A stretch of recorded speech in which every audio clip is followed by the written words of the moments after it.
여러분 반드시 합격하실 겁니다.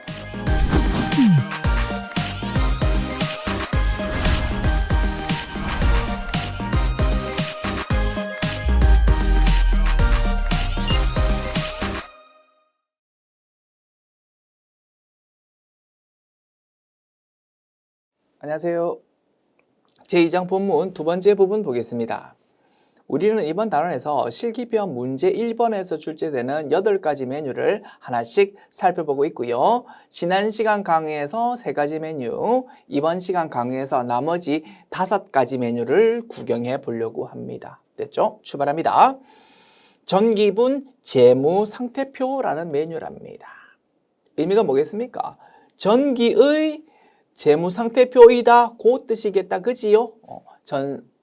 우리 기업회계 기준에 따르면 재무제표를 작성할 때는 반드시 당기분과 전기분을 양년도분을 비교하는 형태로 작성하십시오라고 규정이 되어 있답니다. 전기분과 당기분이 이렇게 동시에 제공되어야 조금 더 정보 이용자한테 유용할 것 같다라고 생각하는 모양입니다. 일리 있다, 그지요? 전기의 재무 상태는 요랬는데 당기의 재무 상태는 이렇게 바뀌었네. 이렇게 비교할 수 있다면 조금 더 유용할 것 같다 이겁니다. 자, 그렇다 보니까 그런 이유에서 우리 프로그램 메뉴에는 전기분의 재무 제표 내용들이 이렇게 별도로 메뉴가 제공되고 있다 이겁니다. 이러한 메뉴에서 실기편 문제 1번이 출제된답니다. 됐죠? 먼저 전기분 재무 상태표라는 것을 한번 살펴보자. 문제 바로 봅니다. 기출 확인 문제. 회사는 주식회사 제1이고요. 전기분 재무상태표에서 판매 부문의 건물 감가상각 누계액 500만 원이 과대 입력되어 있고 판매 부문의 차량 운반구 감가상각 누계액 500만 원이 과소 입력되어 있는 것을 발견했답니다. 감가상각 누계액이라는 계정 과목이 어떤 의미인지는 나중에 제3장에서 공부할 거고요. 지금은 이러한 계정 과목이 있나 보다라고 그냥 이해해 주시고 그냥 읽고 그냥 쭉쭉 작업해 달라 이겁니다. 됐죠? 의미는 나중에 살펴볼 거야. 지금 그냥 어떻게 작업하는지만 좀 구경해 두자. 자, 건물에 대한 감가상각 누계액이라는 것은 500만 원의 과대 입력이 되어 있고요. 차량 운반에 대한 감가상각 누계액은 500만 원의 과소 입력이 되어 있답니다. 고쳐야 되겠다, 그지? 전기분 재무상태표 메뉴 열어가지고 금액을 좀 수정해 달랍니다. 자, 메뉴입니다. 전기분 재무상태표 클릭. 자, 자산 쪽에 건물이라는 게 있고요. 그 바로 아래쪽에 감가상각 누계액이라고 표시되고 있습니다. 됐죠? 요거가 6천만 원 기록되어 있는데 여기에 500만 원 과대 입력되어 있답니다. 그럼 6,100만 원을 500만 원 작은 숫자로 얼마로? 5,600만 원으로 수정해야 되겠다 이겁니다. 어렵지 않지요? 그 다음에 차량 운반구 아래쪽에 감가상각 누계액이라는 게 있는데요. 2,100만 원으로 입력되어 있습니다. 요거는 500만 원 과소 입력되어 있답니다. 그러면 2,100만 원보다 500만 원 큰 숫자 얼마? 2,600만 원으로 수정해야 되겠다 이겁니다. 어렵지 않지요? 요 두 개의 금액을 수정합시다. 됐지요? 자, 6,100만 원을 얼마로? 5600000으로 그 다음에 2,100만 원을 2600000으로 수정하고 메뉴 저장하고 닫으시면 되겠지 뭐. 전혀 어렵지 않지요. 다만 우리 이런 부분도 좀 알아두면 좋겠습니다. 우리 제1장에서 재무상태표의 중요한 특성을 공부했다, 그지? 재무상태표 왼쪽에는 자산이 기록되고 오른쪽에는 부채와 자본이 기록되는데 왼쪽에 있는 자산의 합계는 항상 오른쪽에 있는 부채와 자본의 합계와 항상 일치해야 된다라는 중요한 특성을 공부했다 이겁니다. 그래서 전기분 재무상태표 메뉴에 대한 문제가 출제된다고요. 작업을 하고 나서 메뉴 닫기 전에 반드시 이 부분을 확인합시다. 내가 작업한 결과를 볼 때 왼쪽 합계와 오른쪽 합계가 왼쪽 합계와 오른쪽 합계가 일치가 되고 있는지를 반드시 확인한 다음에 메뉴를 닫자 이겁니다. 아시겠죠? 자, 그리고 왼쪽 합계, 오른쪽 합계가 일치하는지에 대해서는 다시 한번 강조가 되어 있습니다. 오른쪽 하단에 보면 대차 차액이라고 표시된다, 그지? 이게 0이 맞는지, 즉 공란이 맞는지를 꼭 확인해야 되겠다 이겁니다. 왼쪽 합계와 오른쪽 합계가 일치하지 않는 상황이라고요. 그러면 차의 금액이 빨간 색깔 표시로 빨간 색깔 금액으로 이렇게 딱 대차 차익란에 표시가 되고 있습니다. 그러면 뭔가 불완전한 상태이다 이겁니다. 그지? 항상 대차 차익 공란이 맞는지 0이 맞는지를 꼭 확인한 다음에 완전한 상태가 되었구나라는 걸 확인하고 나서 메뉴를 닫자. 됐습니다. 이 부분 꼭 챙겨 두십시오. 자, 됐고요. 넘어가면 되고 조금만 더 부연 설명해 볼게요. 자, 우리 교재에서 전기분 재무상태표 작성할 때 유의사항 몇 가지만 이렇게 쭉 언급한 부분입니다. 말로 설명드릴게요. 자, 먼저 숫자 입력할 때 동그라미 3개는 우리 컴퓨터 자판에 있는 플러스 키로 이렇게 좀 빠르게 입력할 수 있답니다. 예를 들어서 5,600만 원 입력한다고요. 5,600만 원. 어떻게 자판에서 작업할 수 있다고요? 5, 6 누르고 나서 플러스 버튼 이렇게 입력하면 5,600만 원이 입력된다 이겁니다. 한번 해볼게요. 자, 5,600만 원 입력해 볼게. 자, 5, 6, 그 다음에 자판에 있는 플러스 키 누릅니다. 플러스, 그지? 이렇게 하니까 5,600만 원이 싹 조금 빠르게 입력이 된다 이겁니다. 되죠? 뭐 이런 편의 기능 있으니까 혹시 편하다라고 생각하시는 분은 활용하시기 바랍니다. 자, 그 다음에 우리 제3장에서 이제 공부를 하게 될 겁니다. 대손충당금이라는 계정 과목과 우리 조금 전에 작업했던 감가상각 누계액이라는 계정 과목. 지금은 우리 공부 안 했으니까 아무 생각 없이 잘못되었다고 제시돼 있으면 그거 아무 생각 없이 그냥 수정했었어. 그런데 제3장을 공부하고 나면 갑자기 없던 궁금증이 생긴다 이겁니다. 바로 이겁니다. 자, 나중에 제3장에서 공부하겠지만 대손충당금과 감가상각 누계액이라는 거는 자산은 자산인데 자산에 대한 마이너스 성격이랍니다. 의미는 이거래요.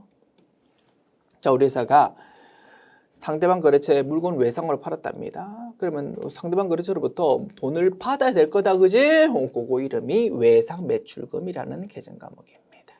나중에 돈을 받을 겁니다 라는 의미고, 그래서 자산이다 이겁니다. 5,600만 원 돈 받을 겁니다. 그런데 이 5,600만 원은 하나의 거래처가 아니고 여러 거래처에 대한 금액일 거다, 그지? 자, 그런데 꼭 그 많은 거래처 중에서 한두 군데는 꼭 회사가 망해버리더라 이겁니다. 그래서 우리 회사 입장에서 돈을 떼이더라 이거지. 돈을 못 받는다 이겁니다. 안 좋아. 그렇지만 할 수 없어. 영업하다 보면 그런 사건이 생긴다 이겁니다. 과거 경험상. 그래서 5,600만 원 받을 돈은 있지만 과거 경험치로 추측컨대 이 중에서 425만 원 정도는 돈이 떼일 것 같다 이거지. 그런 부분을 합리적으로 추정해가지고 재무상태표에 표시해 주는 것이 보다 더 정보 이용자한테 유용할 것 같다라고 생각하는 모양입니다. 일리 있습니까? 그런 성격이 대손충당금. 그러다 보니까 자산 합계를 쭉 계산할 때 대손충당금은 뭐라고? 마이너스 성격으로 반영됩니다. A가 5,600만 원, B가 425만 원이라고 A-B라는 금액으로 자산합계가 집계된다 이겁니다. 즉 대손충당금은 마이너스 부호가 붙여져 가지고 자산 집계되는 거다. 그리고 조금 전에 우리 작업했던 감가상각 누계액 또한 마이너스 성격입니다. 이겁니다. 우리 회사가 건물을 샀습니다. 우리 회사 사무실로 쓰려고. 우리 회사 자산입니다. 2억 4천만 원 주었다 이겁니다. 처음에 건물 살 때. 자, 건물 살 때 2억 4천만 원 주었어. 새 건물입니다. 그런데 건물을 1년 쓰고 2년 쓰고 3년 쓰고 자꾸 쓰다 보면 건물이 헌 건물이 된다, 그지? 가치가 떨어질 겁니다. 일리 있습니까? 그래서 자산을 사용하다 보니까 가치가 좀 감소가 되는데 그 가치 감소된 부분을 좀 표시해 주자 이겁니다. 이름이 뭐다고? 감가상각 누계액이라고. 의미가 뭐라고? 마이너스 성격입니다. 그래서 A가 2억 4천만 원, B가 5,600만 원이라고 A 빼기 B라는 금액이 자산합계로 찍게 된다. 즉 감가상각 누계액은 자산합계 기록할 때 마이너스로 표시되는 거다 이겁니다. 일리 있습니까? 그래서 대손충당금과 감가상각 누계액이라는 거는 자산 합계를 매길 때 마이너스 성격이거든. 마이너스 성격이라도 우리 조금 전에 작업할 때는 마이너스라는 부호 같은 거 붙였다 안 붙였다? 절대 안 붙였다 이겁니다. 아무 생각 없이 그냥 우리는 5,600만 원, 2,600만 원이라는 금액을 작업했고 절대 마이너스 부호를 붙이지 않았다 이겁니다. 그 이유는 뭡니까? 계정과목 및 적요 등록 메뉴에 감가상각 누계액이라는 게 등록이 되어 있는데 등록될 당시에 이미 표시가 되어 있습니다. 이 계정과목은 자산에 대해서 마이너스 성격입니다 라는 그 성격이 이미 등록이 되어 있기 때문에 우리는 작업할 때 마이너스라는 부호 크게 마이너스라는 부호를 따로 신경 쓰지 않고 그냥 플러스로 작업하면 된다 이거지. 아시겠죠? 지금은 아무 생각 없다가 갑자기 제3장 공부하고 나면 갑자기 의문이 가끔씩 드는 것 같아. 그래서 좀 부연 설명 드려보았습니다. 됐죠? 그 성격이 자산의 차감 성격이라 하더라도 그냥 플러스 부호로 작업하면 된다. 그 부분 좀 알고 있자 이겁니다. 됐지요? 그 다음, 자, 지금 보는 문제는 이미 입력되어 있는 숫자를 고치는 방식의 문제였습니다. 그런데 이렇게도 출제될 수 있을 거다. 그지? 예를 들어서 어떤 계정 과목에 대해서 아예 입력이 누락돼 있으니까 추가로 입력하십시오 라고 문제가 출제될 수도 있을 겁니다. 그러면 어떻게 하면 됩니까? 이미 우리 거래처 등록 메뉴에서 공부했습니다. 무언가 새롭게 추가할 때는 중간에 뭔가 끼워 넣으려고 할 필요 없어. 어떻게? 맨 아래쪽에 입력하면 된다 이겁니다. 자산에 대해서 뭔가를 추가로 입력해야 된다고? 어떻게? 맨 아래쪽에 커서 위치시켜서 F2 키 또는 코드 버튼 눌러가지고 검색창 띄웁니다. 그래서 해당되는 계정 과목을 검색해서 불러오면 되겠다. 됐죠? 예를 들어서 토지라는 계정 과목 불러볼까? 토지라는 요 계정 과목을 좀 불러옵니다. 그래서 숫자를 입력하면 되겠지, 그지? 뭐 예를 들어서 100만 원 이렇게 입력하면 되겠다 이거. 추가할 때는 맨 아래쪽에다가 끼워 넣자. 됐지요? 자, 설명 드렸고, 자, 이제 설명 끝났으니까 토지라는 건 지워야 되겠다, 그지? 토지라는 걸 임의의 숫자, 자료에 없는 숫자를 제가 끼워 넣다 보니까 보십시오. 자산 쪽에 토지라는 거 100만 원이 쓸데없이 지금 끼워 넣다 보니까 왼쪽 합계, 오른쪽 합계가 지금 일치하지 않는 상태가 되었다 이겁니다. 그러면 어떻게 된다고? 표시가 대차 차액이 빨간색 금액으로 딱 표시된다 이겁니다. 뭔가 지금 잘못됐다 그 소리다, 그지? 어떻게 하면 됩니까? 자산에 제가 마음대로 입력했던 요 토지를 다시 삭제하면 되겠지 뭐. 그러면 대차 차익이 0으로 싹 바뀔 겁니다. 자, 어떤 항목을 삭제하고 싶다. 어떻게 하면 됩니까? 내가 지우고 싶은 내용에 대해서 커서를 딱 위치시키고 상단에 있는 삭제 버튼을 클릭하면 되겠지 뭐. 해볼게요. 삭제 버튼 클릭. 그러면 요 해당 데이터를 지울까요? 라고 안내가 나타납니다. 예라고 클릭하면 됩니다. 보십시오. 딱 지워졌고. 그러니까 대차 차익이 다시 0으로 싹 바뀌지 않았습니다. 됐죠? 요게 전기분 재무상태표라는 메뉴에 대한 내용입니다. 어렵지 않지요? 어이? 자, 그 다음 메뉴 봅니다.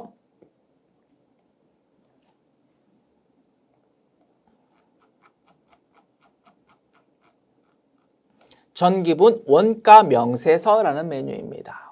우리 전산회계 1급 자격 시험은 이 회사는 제조기업입니다 라는 전제로 출제됩니다. 제조기업이라는 거는 우리 회사가 직접 물건을 만들어 가지고 우리 회사가 직접 만든 물건을 팔아 가지고 먹고 사는 회사이다 이겁니다. 그리고 우리 회사가 직접 만든 물건을 제품이라고 이름 부릅니다. 됐죠? 제조기업은 제품을 만들어서 팔아서 먹고 사는 회사를 말하고 그런 제조기업을 전제로 추진되고요. 자, 그러면 우리 회사가 제품을 만드는데 돈이 얼마 들었는지가 그지 파악이 될 겁니다. 그러한 상세 내용을 기재하는 서식이 필요하고 이름이 뭐다고? 원가 명세서다 이겁니다. 원가 명세서인데 작년도의 원가 명세서다 이거지. 아시겠죠? 이러한 전기분 원가 명세서에 대해서 실기편 문제 1번이 출제된답니다.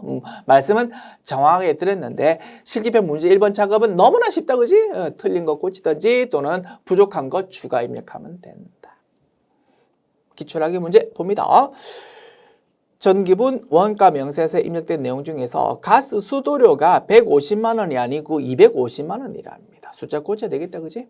그리고 차량 유지비라는 것이 500만 원이 아니고 400만 원이랍니다. 이것도 숫자 고쳐야 되겠다 그지? 전기분 원가 명세서 수정하세요 라고 출제되었네요. 메뉴입니다.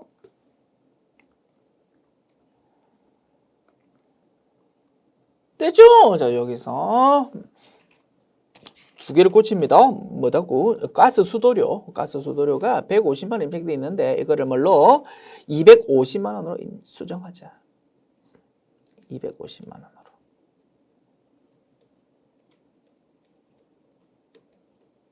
그 다음에 차량 유지비라는 게 있는데 요거를 얼마로? 400만 원으로 수정하자. 아시겠죠? 고칩시다.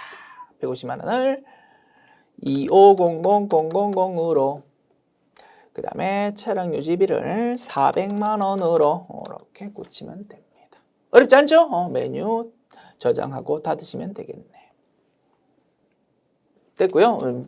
메뉴 열었으니까 조금 자세하게 숫자 구경시켜 드립니다. 들어보십시오.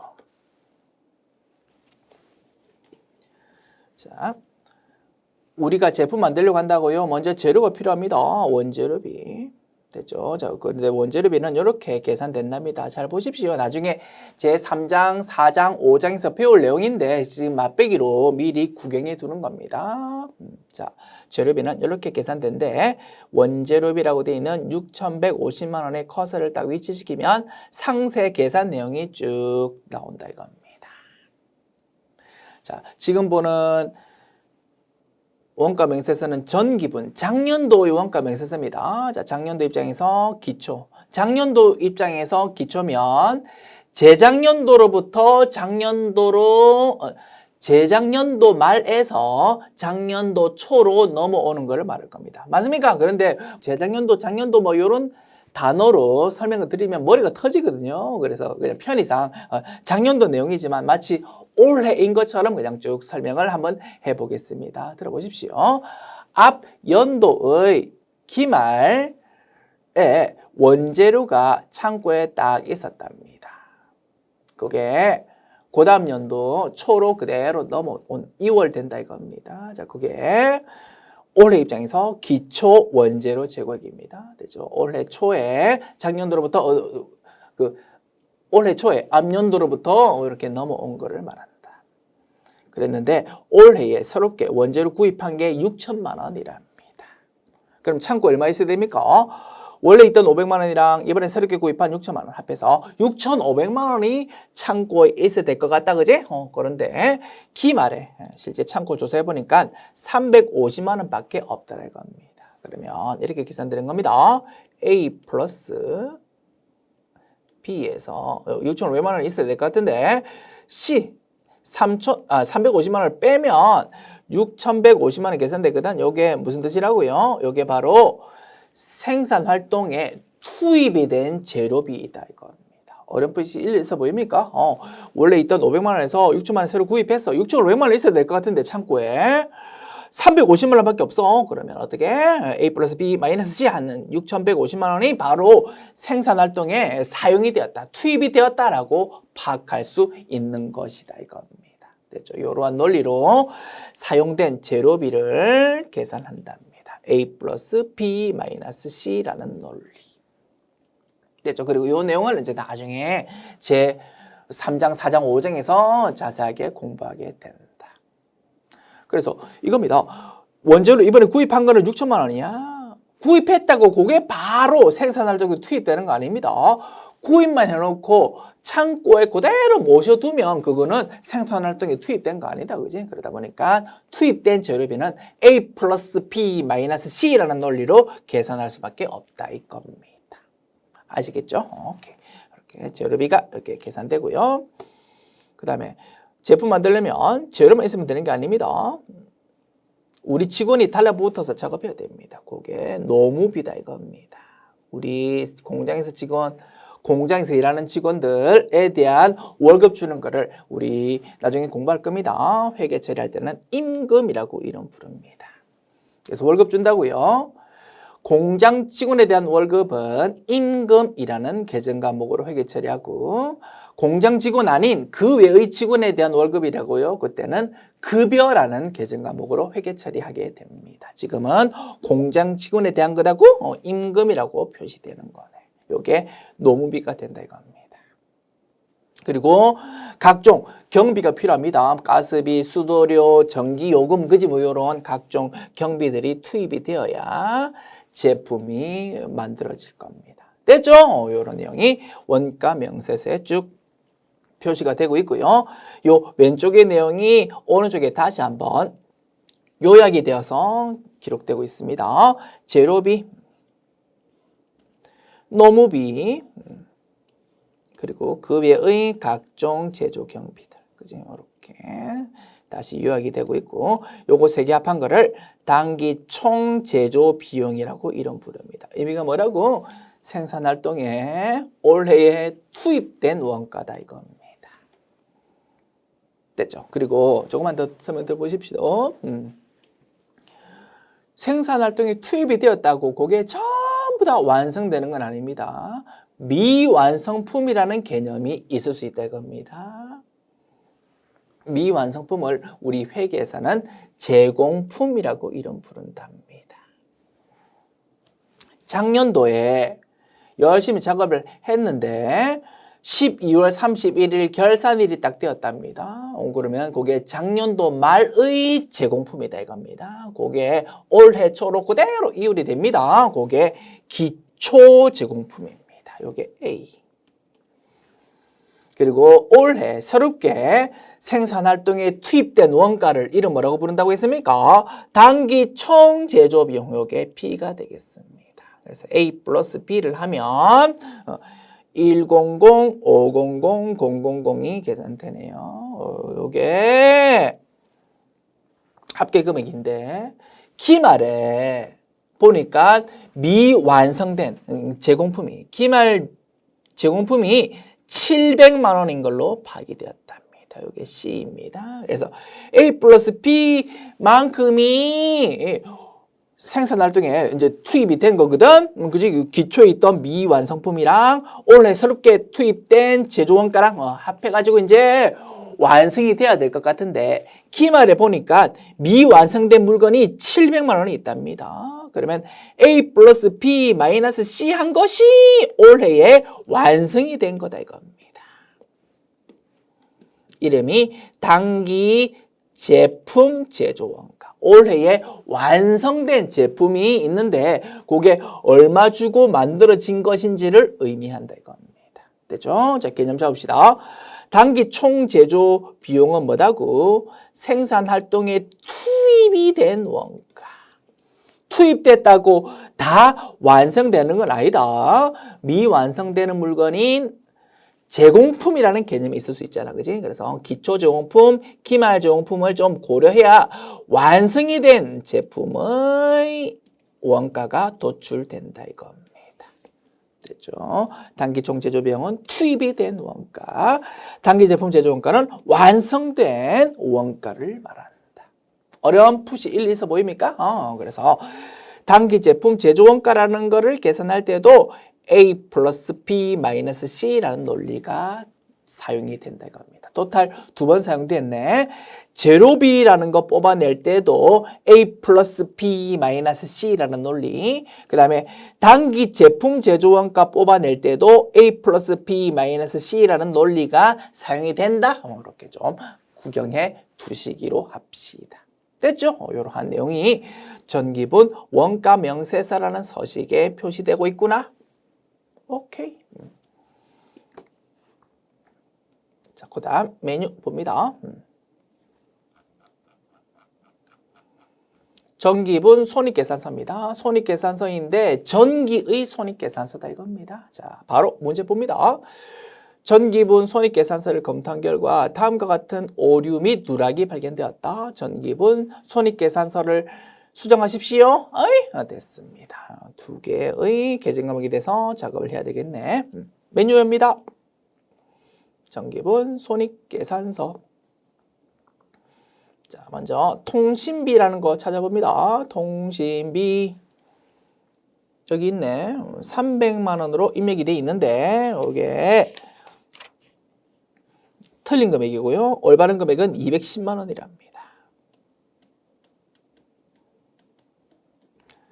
그 다음에 광고 선전비라는 거가 아예 누락이 돼 있답니다. 요거를 맨 아래쪽에 입력하면 되겠지.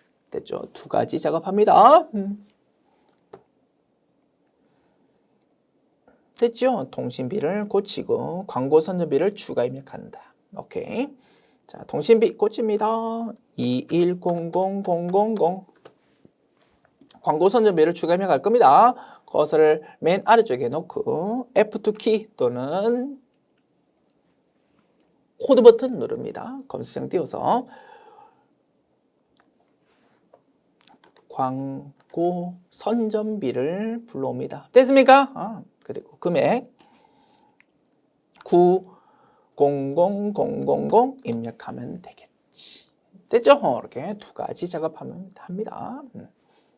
전혀 어렵지 않습니다. 참고로 이제 손익계산서 메뉴 열었으니까 숫자 구경해 봅니다. 자, 우리 회사가 제품을 만들어 가지고 고객한테 팔아 먹습니다. 그게 우리 회사 입장에서 수익이고 수익 계정 과목 이름이 바로 매출이라고 부른다 이겁니다. 주된 영업 활동을 통해서 가지고 온 수익을 말한다. 매출, 제품 매출이 적혀 있습니다. 2억 4천만 원 돈 벌었습니다. 이게 수익이야. 그런데 이러한 매출이라는 수익을 창출하려면 공짜로 수익 창출할 수 없습니다. 우리가 열심히 만든 제품을 고객한테 넘겨주어야 된다. 그지? 그게 우리 회사 입장에서는 비용이 됩니다. 이름이 매출 원가다 이겁니다. 일리 있습니까? 그게 그 바로 아래쪽에 적혀 있습니다. 그래서 2억 4천만 원 빼기 118000 그게 매출 총이익이라는 거고 그게 우리 회사가 제품 팔아서 얻은 마진이다 이겁니다. 됐죠? 118000 원 들여가지고 제품 만들었어. 그거를 팔았는데 돈은 엄청 많이 받았다. 그지? 2억 4천만 원. 그래서 122000이라는 마진을 얻었다 이겁니다. 일리 있습니까? 그리고 우리 회사가 영업 활동하려면 매출 원가라는 비용만 필요한 거 아닙니다. 그 외에 또 영업과 관련된 각종 비용들이 필요할 겁니다. 예를 들어서 우리 회사 사무실에서 일하는 직원들 월급도 줘야 될 거고 영업팀에서 막 그 일을 열심히 해야 장사 물건을 잘 팔 수 있을 거 아닙니까? 그지? 영업팀 사원한테 월급도 줘야 되고 그지? 또는 우리 회사 사무실 전기료도 내야 될 거고 그지? 그래서 각종 비용들이 쭉 필요할 거고 그게 판매비와 관리비라는 거다 이겁니다. 이것도 좀 빼야 되겠다.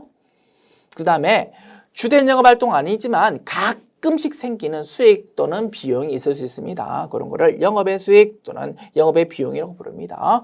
영업의 수익이 있으면 플러스 시키고 영업의 비용이 있으면 빼야 된다고 합니다. 그렇지? 그래서 이런 것들을 전부 반영을 하면 당기 순이익이라는 것이 탁 튀어나온다 이겁니다.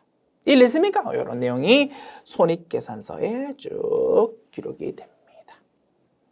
그리고 자 매출 원가라는 거는 어떤 논리로 계산되냐면 이겁니다. 자 제품 매출 원가라고 적혀 있다 그죠? 여기에 118000이라고 숫자 표시되어 있는데 여기에 커서를 딱 위치시켜 봅니다. 딱 위치시켜 보니까 이러한 상세 내용이 표시되고 있다 이겁니다. 매출 원가라는 거는 이러한 논리로 계산이 된답니다. 됩니다. 자, 잘 보십시오. 작년도에 완성이 되었습니다. 그런데 작년도에 팔리지 않고 창고에 딱 그대로 모셔둔 상태에서 그 제품이 올해로 2월이 되었다 이겁니다. 올해 입장에서 기초 제품이 되겠지. 그치? 작년도에 완성되었지만 작년도에 안 팔리고 올해로 2월 된 거야. 창고에 있던 올해 1월 1일의 제품이다. 그리고 올해 열심히 생산활동해가지고 완성된 제품이 있는데 그게 93500000 돈이 들여진 거랍니다. 이름이 단기 제품 제조원가. 이거 어디서 온 겁니까? 우리 조금 전에 보았던 서식. 전기분 원가 명세서의 결론값이었다 이거 합니다. 그치? 확인해 볼게. 전기분 원가 명세서. 보십시오. 우리 조금 전에 봤던 전기분 원가 명세서의 결론값이 뭐였다고요? 단기 제품 제조원가. 의미가 뭐라고? 올해 완성한 제품이 있는데 돈이 얼마가 들었는지를 의미한다 이겁니다. 됐지? 이 숫자가 손익계산서의 매출원가 보조창으로 그대로 2월이 됩니다. 이렇게 그대로 연결이 됩니다. 숫자 다시 한번 적어볼게. 93 500000 요 숫자가 그대로 손익계산서의 매출원가 보조창으로 연결된다. 그지? 보십시오. 93 500000 그대로 연결되지 않습니까? 그래서 기초 제품에서 단기 제품 제조원가를 더합니다. A 플러스 B입니다.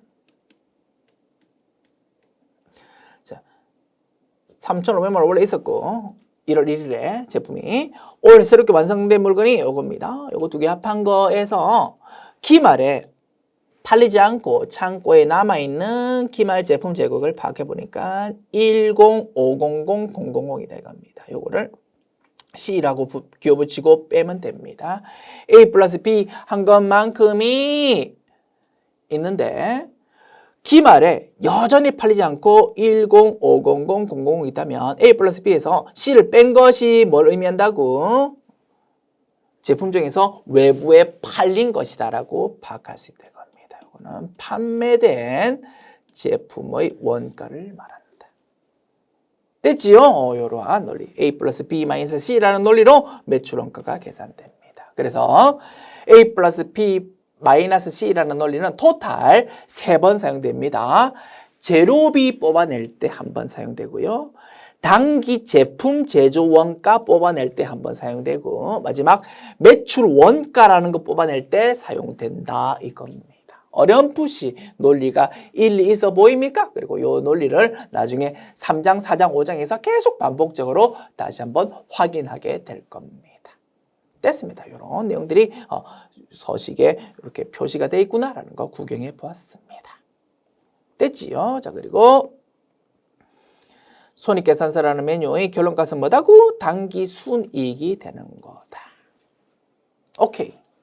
자, 그 다음 메뉴 봅니다.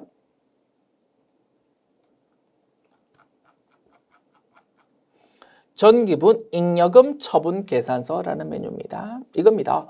우리 회사가 단기 순이익을 이제 얻었습니다. 그러면 그거를 가만두지 않습니다. 주주들이 배당으로 뽑아간다 이겁니다. 그래서 올해 단기 순이익이 얼마 생겼고 그 중에서 주주들이 배당으로 뽑아간 것이 얼마입니다라는 상세의 내용을 기재하는 서식이 필요하고 이름이 뭐다고? 잉여금 처분 계산서다 이겁니다. 잉여금 처분 계산서인데 언제 거냐고요? 전기 거다 이겁니다. 어렵지 않죠? 자, 이 내용을 이러한 서식에 대한 문제를 한번 풀어봅니다. 전기분 이익잉여금 처분 내용은 다음과 같다. 전기분 잉여금 처분 계산서를 완성하십시오 라고 제시되어 있네요. 자, 메뉴입니다. 전기분 잉여금 처분 계산서 클릭. 자, 이제 설명 좀 잘 들어보십시오. 어설프게 들으면 엄청 헷갈릴 수 있거든. 설명 듣지 않은 것만 못할 수 있습니다. 자, 이왕 듣는 거 조금 정신 차리고 좀 잘 개념 잡아주세요. 설명 시작합니다. 이겁니다. 자, 지금 작업하려고 하는 내용은 이겁니다. 당기순이 생기면 주주들이 배당으로 뽑아간다 그지? 배당 뽑아가려면 반드시 주주총회를 열어가지고 결의를 해야 된다 이겁니다. 주주총회 열어가지고 이렇게 돈 뽑아갑시다라고 결의한 내용이 바로 요거다 이겁니다. 요 내용을 전기분 잉여금 처분계산서라는 서식에다가 하나씩 좀 내용을 기록해 보자 이거지. 됐죠? 자, 이익잉여금 처분계산서라는 메뉴가 어떻게 생겼는지 일단 숫자 돌아가는 거를 파악할 수 있어야 됩니다. 이겁니다. 잘 들어보세요. 자, 지금 보는 거는 전기분에 대한 내용입니다. 전기 회계연도는 이번 회계기간은 제5기이고 2023년도다 그지? 그러면 전기라면 제4기이고 2022년도가 전기 회계 기간입니다. 맞습니까? 자, 요 회계 기간에 대한 내용을 적는 겁니다. 그런데 주의하세요. 처분 확정일자라고 되어 있는 것은 주주총회가 열린 날을 말합니다. 주주총회 열린 날을 보니까 2022년도가 아니고 몇 년도라고요? 2023년도이다 이겁니다. 요것부터 일단 개념을 잘 잡아야 됩니다. 주주총회는 언제 열리냐면 해당 회계기간이 지나고 나서 두세 달 있다가 열릴 수밖에 없답니다. 왜? 회계기간이 끝나야만 그 회계기간의 당기순이익이 얼마인지가 파악이 되기 때문이다 이겁니다. 됐죠? 회계기간이 끝나기 전에는 주주총회를 열고 싶어도 열 수가 없는 것이다. 일리 있습니까? 그래서 주주총회 날짜는 해당 회계기간이 지나고 나서 그 다음 연도가 되는 것이다 이겁니다. 됐죠? 주주총회 열어가지고 결의했답니다. 어떻게 처리하기로? 현금 배당으로 400만 원 뽑아가고 주식 배당이라는 걸로 200만 원 뽑아가고 그 다음에 회사 내부에 이익 준비금이라는 걸로 좀 적립을 해놓고 그 다음에 몇 년 있다가 사업을 좀 확장할 거랍니다. 돈이 많이 들 거다 그지? 그래서 배당으로 싹 뽑아가지 말고 회사 안에 좀 놔두자라고 결의했다 이겁니다. 사업 확장 목적으로. 이름이 사업 확장 적립금이랍니다. 이러한 내용으로 처분합시다라고 결의를 했다 이겁니다. 토탈 금액은 얼마입니까? 740만 원 되겠다 그지? 740만 원에 대한 처분 내용을 따박따박 기록하면 된다 이겁니다. 됐지요? 자, 이거를 기록할 거고. 자, 숫자 파악해 봅니다. 상단부부터 파악해 볼게. 자, 당기 순이익이 생기더라도 그 금액을 전부 다 주주들이 뽑아가지는 않습니다. 당기 순이익 중에서 일부 금액만 뽑아간다 이겁니다. 그러다 보니까 당기 순이익 중에서 어느 정도는 남아 있게 됩니다. 그래서 작년도로부터 올해로 그 남은 금액이 이월될 겁니다. 이름이 전기로부터 이월된 미처분 이익잉여금이다 이겁니다. 1,500만 원이 있었어. 앞 연도에서 올해로 이번 연도로 넘어온 거야. 그리고 올해 장사 열심히 해가지고 당기 순이익이 생겼어. 얼마? 1,400만 원. 이거는 어디서 왔겠습니까? 전기분 손익계산서에서 왔겠지, 그지? 전기분 손익계산서. 얼마? 당기순이익 1,400만 원. 요게 그대로 이익잉여금 처분계산서로 넘어온다 이겁니다. 일리지요? 1,400만 원. 그래서 작년도 앞 연도로부터 넘어온 것이 1,500만 원 있는데 올해 장사에서 얻은 당기순이익이 1,400만 원 생겼다 보니까 1,500만 원에서 1,400만 원 합한 2,900만 원이 되었다 이겁니다. 요게 로마자 1번 미처분 이익잉여금이라는 걸로 표시가 됩니다. 이 부분에 대해서 주주들이 돈을 뽑아갈 수 있는 거다 이거지, 그지? 요거에 대해서 이제 조금 전에 740만 원이라는 걸로 처분하기로 했다라는 거 확인했습니다. 이제 그거를 로마자 3번에다가 기록합니다. 이름이 뭐라고? 이익잉여금을 처분하는 내용입니다. 라는 뜻이다 이겁니다. 이익잉여금 처분액. 됐지? 여기다가 이제 4가지 내용을 하나씩 적어주면 됩니다. 먼저 이익준비금이라는 걸로 적립하는 겁니다.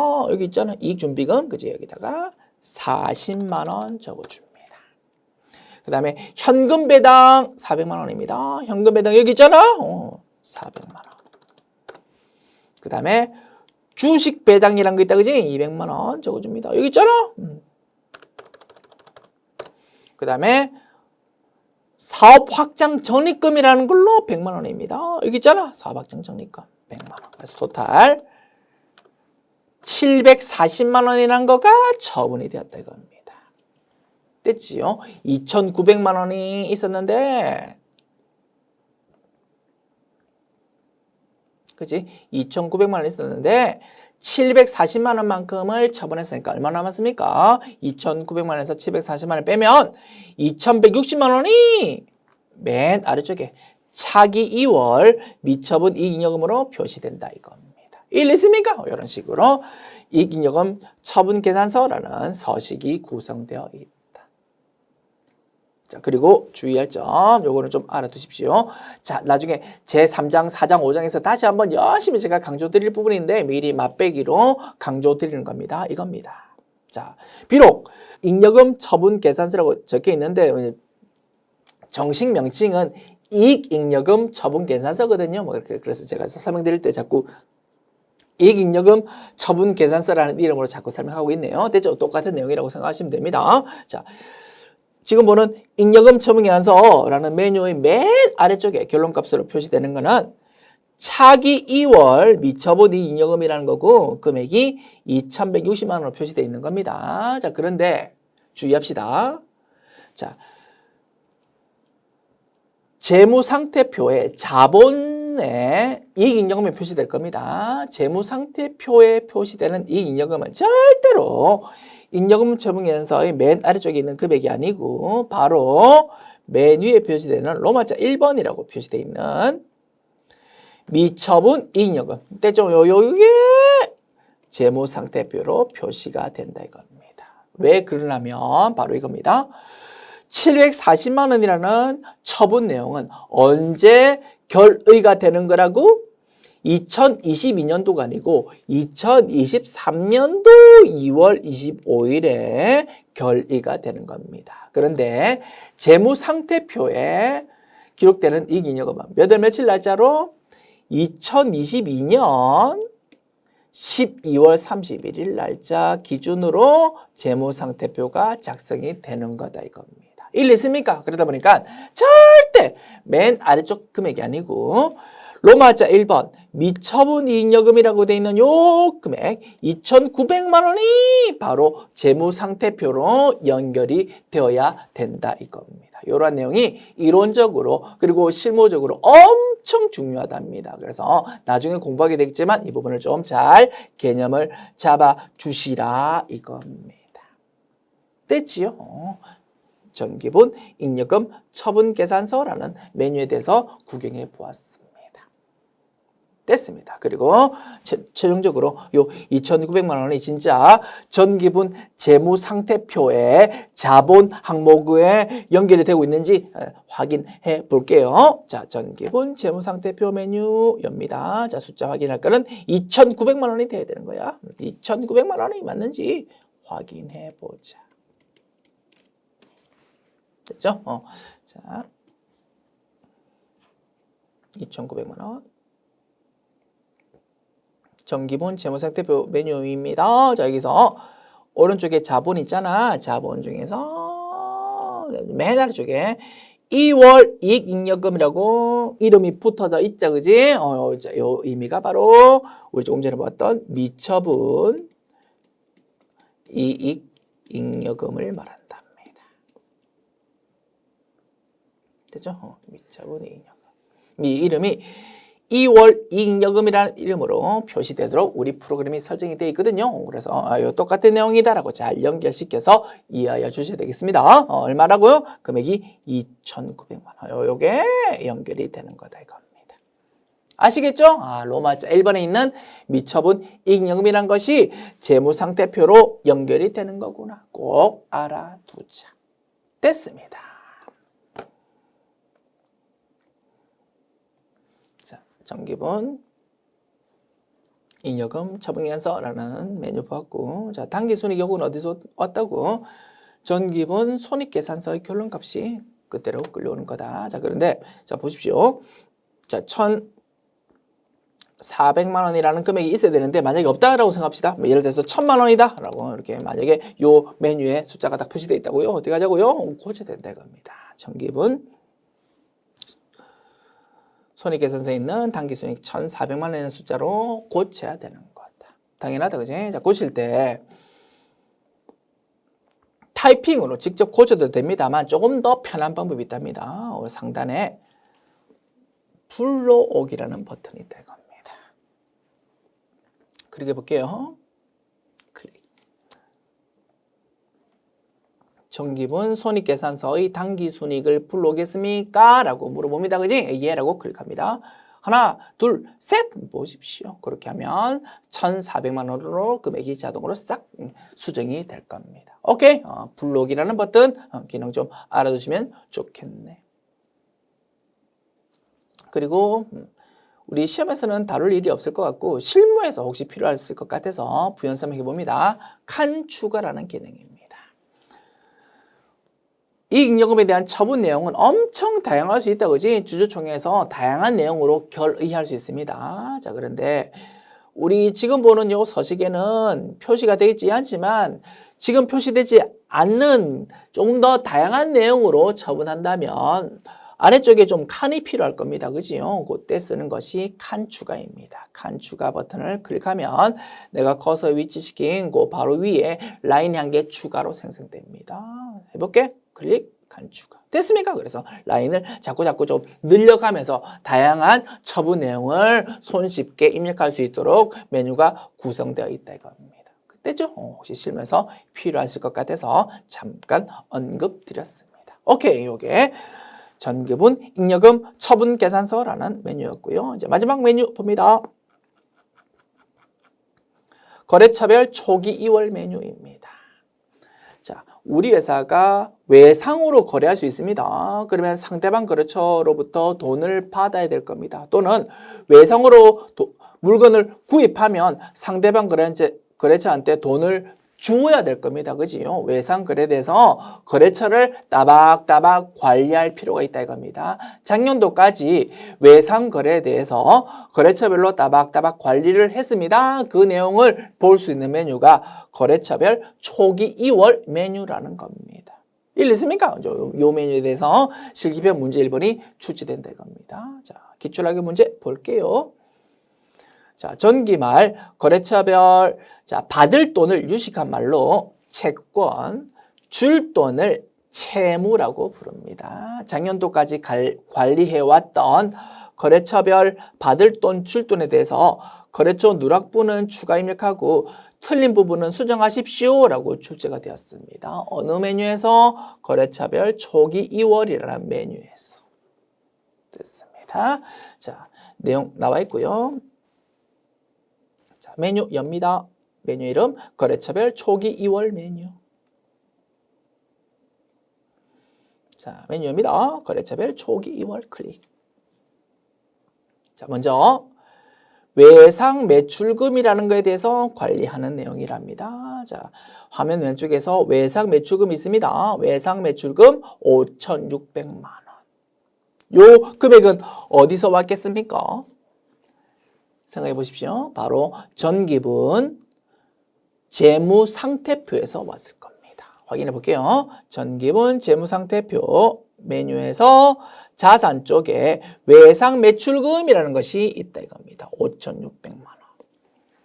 요 5,600만 원은 작년도까지 이제 거래처를 딱딱 관리했습니다. 그 상세 내용을 보니까 5,600만 원에 대해서 상세 내용을 보니까 거래처별로 요 거래처 대신 요거, 요 거래처는 요거, 요 거래처는 요거, 이렇게 거래처가 관리가 딱 되어 왔다 이겁니다. 자, 그런데 요 내용을 보니까 좀 엉터리가 있더랍니다. 어떤 게 틀렸다고요? 주식회사 청평에 대해서 1,000만 원은 있어야 되는데 누락이 되었답니다. 그러면 추가로 입력을 하면 되겠지, 그지? 어떻게 추가 입력한다고요? 커서를 맨 아래쪽에 위치시키고 F2키 또는 코드 버튼 눌러가지고 검색창 띄워서 거래처를 불러오면 되겠다. 거래처 이름이 주식회사 청평이랍니다. 청평. 청평 됐습니까? 불러옵니다. 금액 얼마요? 1,000만 원. 됐지요? 1,000만 원 타이핑합니다. 자, 보십시오.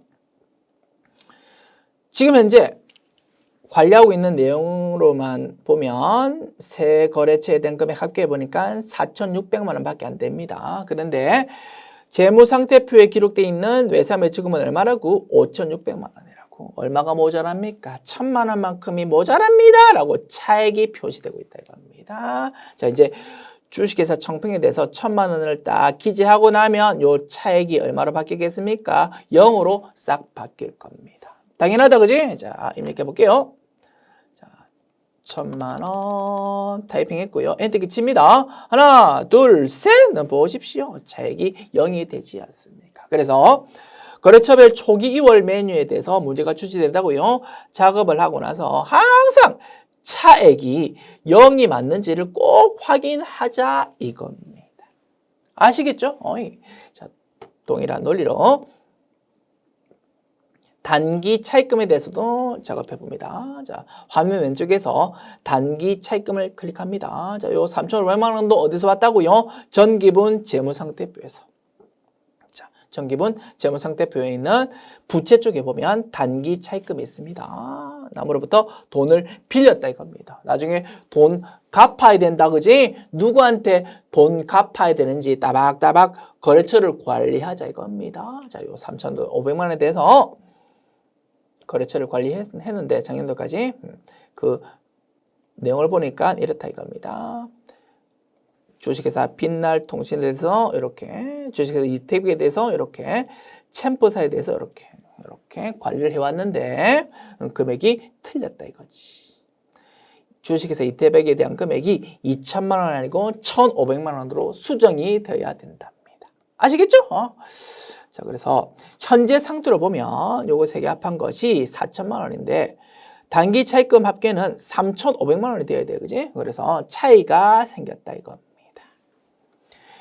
주식회사 이태백의 금액을 2,000만 원이 아니고 1,500만 원으로 이제 고치고 나면 요 차액이 얼마가 되겠습니까? 0이 될 겁니다. 당연하다. 자, 고칩시다. 2,000만 원을 1,500만 원을 고칩니다. 1500000 엔터키 칩니다. 하나, 둘, 셋 보십시오. 차액이 0이 되지 않았습니까? 이렇게 거래처별 초기 2월 메뉴를 딱 작업하고 나면 항상 차액이 0이 맞는지를 확인하자.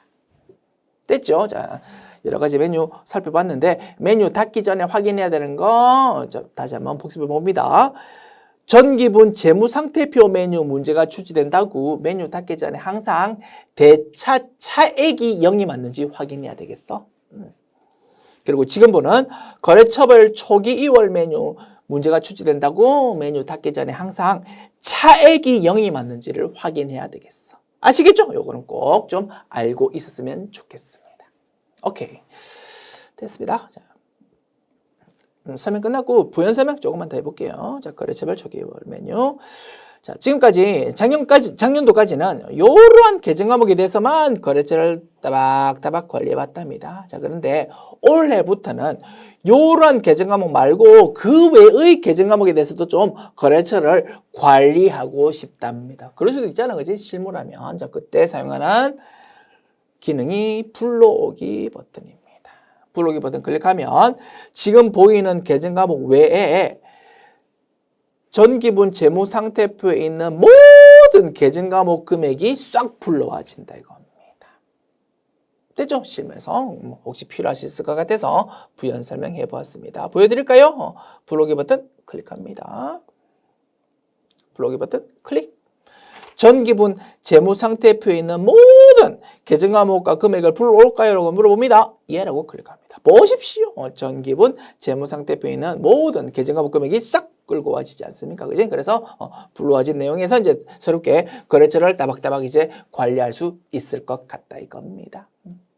자, 그 다음에 어음 관리에 대해서도 기능이 있습니다. 시험에서 출제될 가능성은 높지 않지만 혹시 실무에서 사용하실 것 같아서 부연 설명 드려봅니다. 자, 불러오기 버튼에 대해서는 설명드렸고, 자, 어음에 대한 관리 내용입니다. 자, 예를 들어서 받으러 대해서 거래처별로 이렇게 딱 관리했는데 그중에서 주식회사 캐스트에 대한 금액이 1,000만 원이랍니다. 자, 요거에 대해서 좀 상세 내용을 관리할 수 있다 이겁니다. 주식회사 캐스트에 대한 받으럼 정보가 이렇게 나와 있다고요. 요 내용을 우리 프로그램에 좀 입력해 가지고 관리할 수 있답니다. 어떻게 하냐? 별거 아닙니다. 받으럼에 대해서 주식회사 캐스트 선택한 다음에 아래쪽에 상세 내용 적을 수 있다 이겁니다. 엄포너가 예를 들어서 1, 2, 3, 4, 5, 6, 7입니다. 1, 2, 3, 4, 5, 6, 7. 금액이 1,000만 원이고 잔액이 1,000만 원이고 발행일은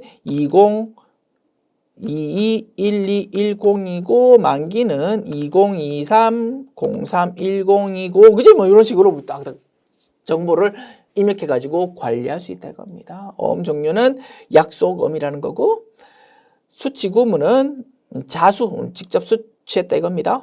자수 선택하고 그지 뭐 이런 식으로 내용을 정보를 입력해 가지고 내부적으로 관리할 수 있는 기능이 있다. 됐습니다. 오케이. 요게 거래처별 초기 2월이라는 메뉴에 대한 내용이었습니다. 됐습니다. 수고하셨고요. 지금까지 실기편 문제 1번에서 다루는 8가지 메뉴를 하나씩 살펴봤습니다. 설명 시간은 길었지만 사실 실기편 문제 1번에서 작업하는 내용은 엄청 단순했다, 그지? 자료를 보고 해당 메뉴 엽니다. 그래서 틀린 부분은 고치고 누락된 부분은 추가 입력하면 된다 이겁니다. 다만 메뉴가 처음 볼 때 생소할 수 있다 보니까 좀 메뉴에 있는 내용을 하나하나 자세하게 좀 설명을 드렸었다 이거지. 됐지요? 자, 그리고 이제 결론 뽑아냅니다. 실기편 문제 1번은 총 10점 배점으로 3문항 출제됩니다. 그럼 한 문항에 3점 또는 4점 배점일 겁니다. 됐지요? 자, 그런데 너무 쉽다 이겁니다. 그러다 보니까 최근 기출 문제를 보면 이런 식으로 출제되는 경우가 많답니다. 두 문항은 전통적인 방식으로 좀 쉽게 출제됩니다. 메뉴 열어가지고 틀린 부분 고치든지 아니면 누락된 부분 추가 입력하든지. 그런데 마지막 문항, 세 번째 문항은 조금 까다롭게 출제되려고 하는 움직임이 나타나고 있다 이겁니다. 이런 부분을 좀 대비하자 이거지. 아시겠죠? 자, 그 부분이 우리 교재에서 전기분 재무상태표 하단부에 설명되어 있습니다. 전기분 재무상태표 입력 시 유의사항이라고 우리 이미 확인해 봤다, 그지? 그 아래쪽에 기출 유형이라는 제목이 붙어져 있다 이겁니다. 토탈 3문항 중에서 마지막 문항이 좀 까다롭게 출제될 수 있는데 그 까다롭게 출제되는 유형은 유형 1 또는 유형 2 이런 식으로 출제된다 이겁니다. 요거를 좀 대비해 두자. 아시겠죠? 요거를 좀 별표 쳐 두십시오. 유형 1은 이겁니다. 자, 우리 조금 전에 서식들 보면서 살펴볼 때 이런 현상을 보았다, 그지? 여러 가지 메뉴가 서로 숫자가 연동이 되어 있다 이겁니다. 맞습니까? 이러한 연관 관계를 사용하는 문제가 까다로울 수 있습니다. 그래서 메뉴 한 개에 대해서 전기분 재무상태표 메뉴에 대해서 숫자를 고칩니다. 그러면 전기분 재무상태표만 고치면 되는 게 아니고 관계되는 여러 가지 메뉴를 전부 동시다발적으로 다 고쳐야 되는 거다. 그러면 좀 까다로울 수 있겠다, 그지? 이런 거를 좀 대비해 두어야 되겠습니다. 자, 그리고 우리 조금 전에 봤던 거래처별 초기 2월 메뉴에 있는 화면 왼쪽에 있는 숫자들은 어떤 메뉴에서 끌려온 거라고요? 전기분 재무상태표 메뉴. 그래서 거래처별 초기 2월 메뉴를 고치십시오라고 출제가 되었는데 사실은 거래처별 초기 2월 메뉴만 고치면 되는 게 아니고 전기분 재무상태표 메뉴도 같이 고쳐야 되는 문제도 출제될 수 있다 이겁니다. 됐죠? 전기분 재무상태표에 있는 숫자가 다른 메뉴들과 연결이 되다 보니까 이러한 연결되는 내용을 좀 사용해가지고 까다로운 출제 유형이 나올 수 있다 이거지. 요거를 좀 잘 대비해 두었으면 좋겠습니다. 일리습니까? 자, 그리고 실제 좀 까다로운 유형들은 이번 단원 핵심 기출 문제에서 실제로 연습해 볼 수 있을 겁니다. 됐습니다. 자, 그리고 마치기 전에 딱 하나만 더. 자, 지금 유형 1이라고 되어 있는 요 좀 연관관계는 조금 처음 볼 때 까다로울 수 있거든. 그래서 이 부분을 다시 그림으로 제가 다시 한번 요약해 보았습니다. 자, 그림 확인하고 이번 시간 강의 마칩시다. 자, 여러 가지 메뉴의 숫자들이 연관 관계를 가지고 있다. 그거를 좀 그림으로 살펴보았습니다. 자, 금액 단위는 1,000원으로 표시했습니다. 동그라미 3개를 뺐어. 아시겠죠? 자, 처음 볼 때는 이 연관관계가 얼떨떨 할 수 있습니다. 괜찮습니다. 제 3장, 4장, 5장에서 계속 반복적으로 자세하게 공부하게 될 거고 그 내용들을 공부하고 나면 지금 보는 내용요. 식은 죽먹기입니다. 그런데 지금 처음 볼 때는 좀 얼떨떨 할 수 있다 이겁니다. 괜찮습니다. 완벽하게 이해되지 않아도 전혀 문제 없으니까 가벼운 마음으로 쭉 드러나 보십시오. 됐지요? 자, 시작합니다.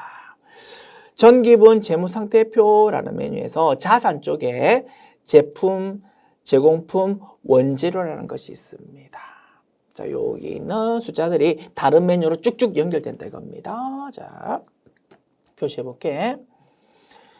제품이라는 거는요.